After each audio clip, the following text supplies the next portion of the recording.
The first photograph ever taken wasn't art. It was a rooftop. In 1826, a French inventor named Nicephore Niepce left a metal plate in his window for 8 hours and accidentally made history, very, very slowly. The image was called View from the Window at Le Gras. It's grainy, crooked, and technically awful, which is exactly what makes it perfect, because it captured something no one had managed before: time trapped in chemistry. Niepce called his process heliography, writing with the sun. The sun, it turns out, was a terrible employee. Niepce died before his method ever worked reliably. Then came Louis Daguerre, painter, showman, businessman.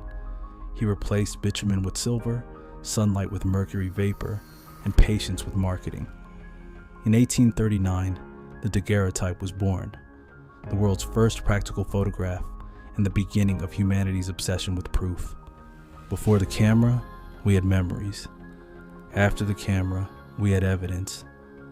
Early photography wasn't about capturing beauty, it was about capturing control. By the 1850s, cameras were documenting crime scenes, measuring skulls, and turning people into data. During the American Civil War, Matthew Brady's team dragged cameras through mud and gunfire to show the public what death actually looked like, and audiences weren't ready for it. The lens had become a witness that never blinked. Governments noticed. By World War I, cameras had taken flight, literally. Reconnaissance planes mapped trenches, tracked troops, and made generals feel like gods. By World War II, cameras were mounted on bombs, helmets, and propaganda posters. Photography wasn't just reflecting reality, it was defining it. And somewhere along the way, the phrase "pictures don't lie" became both comforting and completely untrue.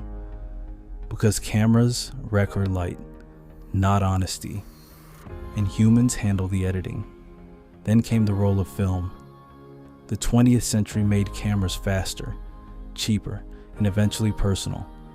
Kodak told the world to press the button, we'll do the rest. And for 100 years we did. The camera became a family member. It remembered birthdays, disasters, and vacations, all with equal sincerity. But the real shift wasn't in the dark room, it was in the circuit board. When digital sensors replaced film, the world stopped printing moments and started scrolling through them.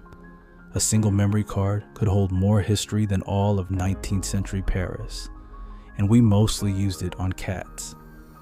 Now every phone is a camera, every person is a photographer, and every moment is an audition.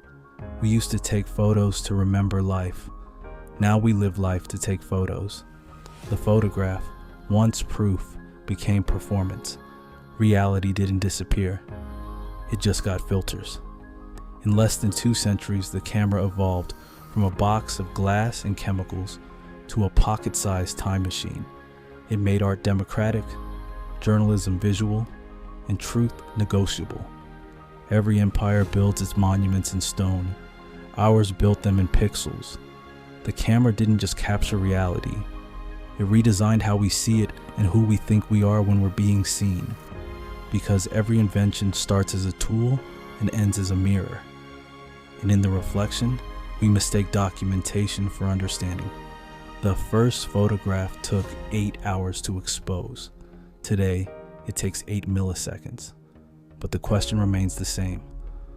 What are we really trying to capture? Redline Archives.